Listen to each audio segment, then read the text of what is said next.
Hi, my name is Megan McCahey and I'm the primary instructor for Plants Get Sick 2. In the lecture we cover an array of topics including ecology, the impact of plant diseases on society and food systems, basic pathogen biology, and we contextualize it all with real-world examples of how plant pathogens affect our environment and our food supply. Plants Get Sick 2 also satisfies the liberal ed requirement for biological sciences.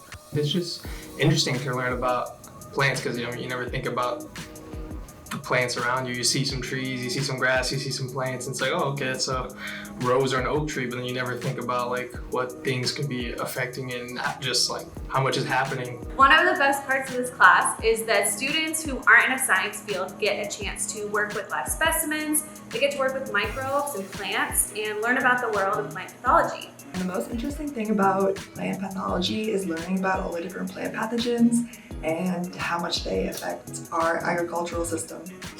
Another aspect about this class that makes it unique is the fact that there's usually 3 instructors for a class with a maximum of 20 students. So you get a really close relationship with your instructors. One thing I like about this class is how you can meet a lot of different people and you really get to connect and work with them, and you really get to have hands-on experience, because in my major we don't really get to do this, so this is definitely a great experience in general.